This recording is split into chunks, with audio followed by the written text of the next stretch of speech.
सभी दिव्य आत्माओं को मेरा शत शत नमन। मेडिटेशन के लिए कृपया सभी अपने स्थान पर अलर्ट होकर बैठ जाएं या लेट जाएं। अपनी आंखें बंद कर लें। देखें अपने आप को, मैं कौन हूँ। मैं इस शरीर की मालिक, मास्टर ऑफ दिस बॉडी, अपनी संपूर्ण चेतना को भ्रिकुटी दोनों आईब्रोज के बीच में केंद्रित करें। स्थूल देह में विराजमान चेतना की वह तरंग मैं हूँ।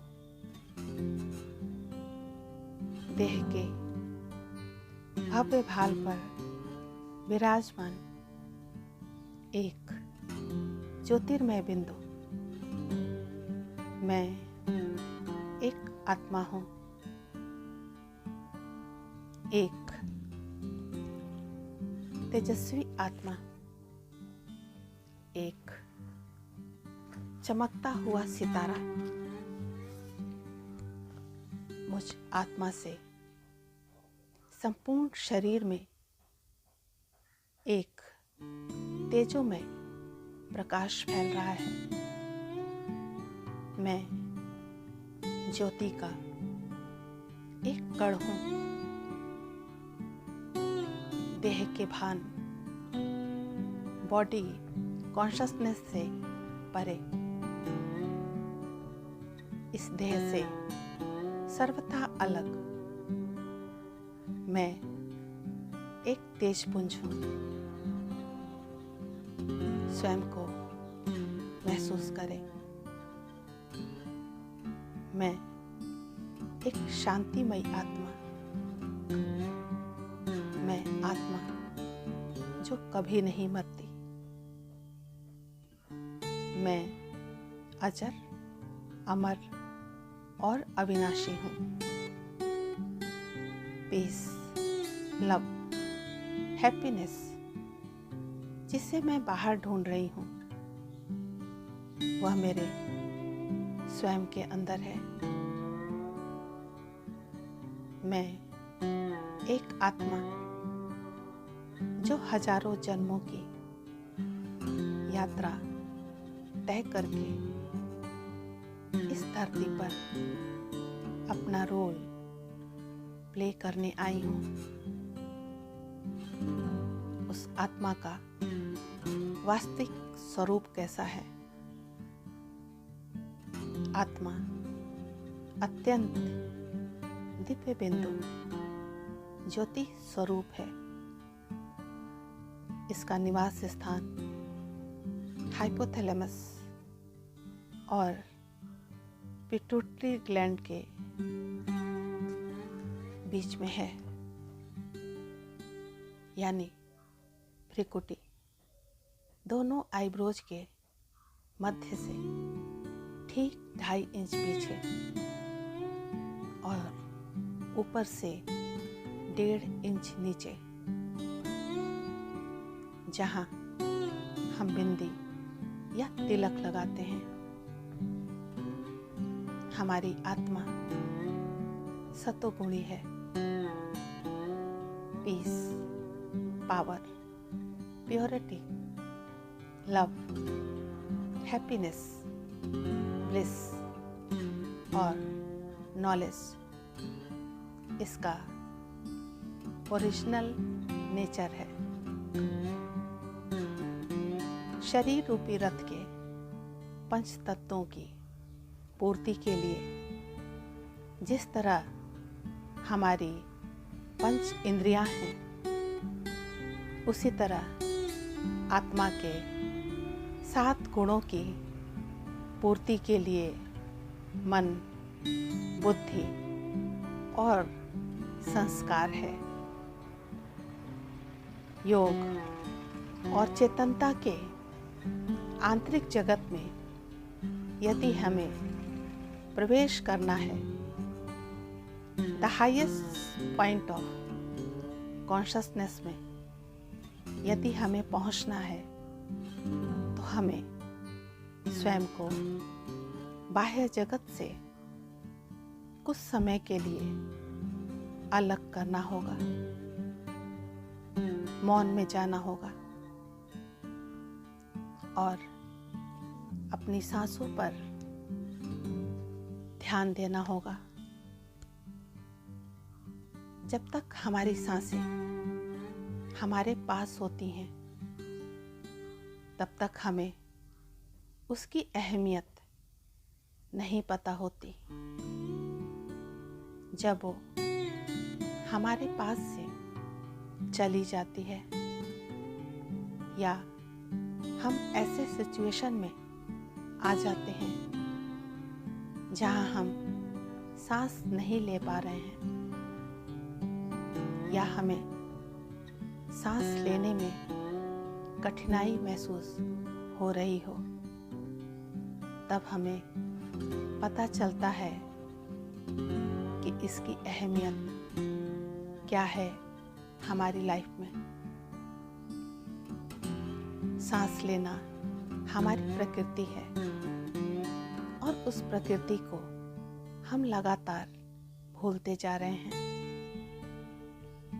हमारे जो इमोशंस हैं, हमारे जो एक्सपीरियंस हैं, हमारे जीवन में जितनी भी प्रॉब्लम्स हैं, उसका सारा बोझ हम अपनी सांसों पर डालते जा रहे हैं।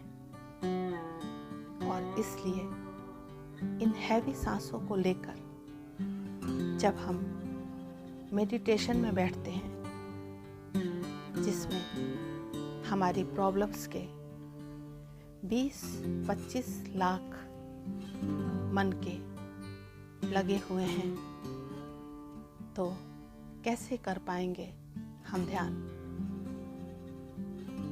कैसे हम एक हायर स्टेट में पहुंच पाएंगे? इसलिए पहले सांसों को ठीक प्रकार से लेने पर ध्यान देना होगा।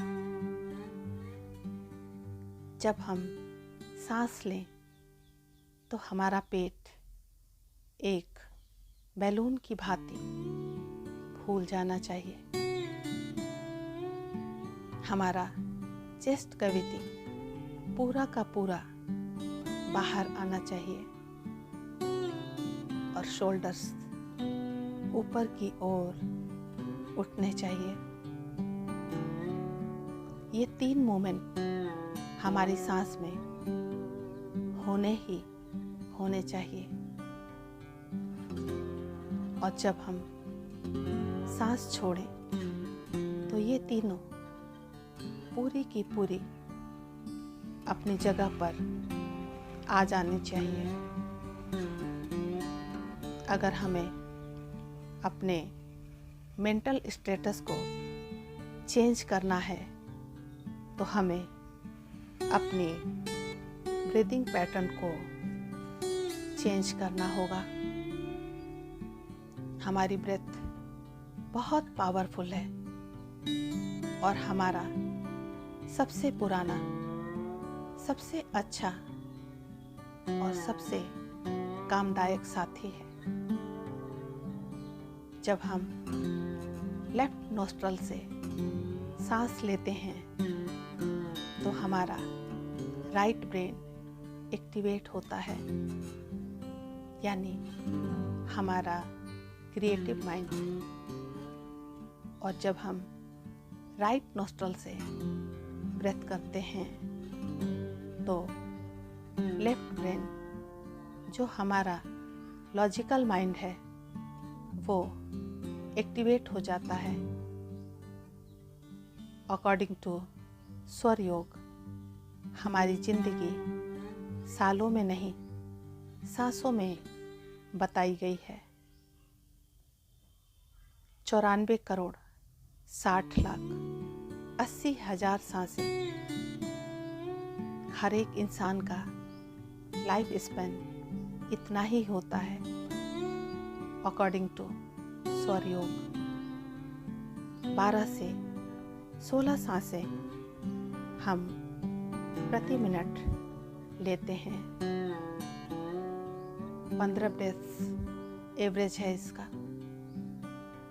15 ब्रेथ के हिसाब से अगर हमने प्रति मिनट 15 सांसें ली तो 120 वर्ष का समय है हम सबके पास। अब ये हमारे ऊपर है कि हम इन सांसों को किस तरह से यूज़ करें। हम या तो गुस्सा होकर, तनाव ग्रसित होकर, सैड होकर बहुत जल्दी सांसें ले लें और ख़त्म कर दें सांसों का कोटा, या फिर मेडिटेट करके, ध्यान करके सांसों को थामकर जीवन की सीमा रेखा को बढ़ा दें। पूरे दिन में हम लगभग 20,000 बार सांसें लेते हैं। 8,000 लीटर एयर हमारे लंग्स में रोज पहुंचती है। 70% हमारी बॉडी के टॉक्सिन्स, हमारी बॉडी का निराकार हमारी सांसों के द्वारा ही बाहर आता है। बॉडी, माइंड, इमोशंस और सोल के बीच का ब्रिज है हमारी सांसें। सेतु का काम करती है इन्हें बांधने में। इसलिए सांसों पर विशेष ध्यान दें और सांसों को देखते देखते मौन में उतर जाएं। सांसों पर ध्यान देकर उन्हें देखते देखते जब तक हम मौन में नहीं उतरते तब तक हमारे अंतःकरण, अंतस चेतना में जो गहराई से आवाज आ रही है उस आवाज को हम नहीं सुन पाते। इसलिए silence is must. Without silence you can never realise the ultimate truth. हम सभी के जीवन का एक ही लक्ष्य है, परम पिता की प्राप्ति। The goal of this life is God realisation. और ये सिर्फ डीप साइलेंस से ही मिल सकता है। मौन से मन एक ऐसी स्थिर अवस्था में पहुंच जाएगा कि जो हम सोचेंगे वो हमारे जीवन में घटित होने लगेगा। बोलने के कारण आज जो स्वयं से हमारा कनेक्शन टूट सा गया है उसे मौन से पुनः स्थापित कर सकते हैं हम। Disconnect to reconnect, disconnect from the world to reconnect. स्वयं से स्वयं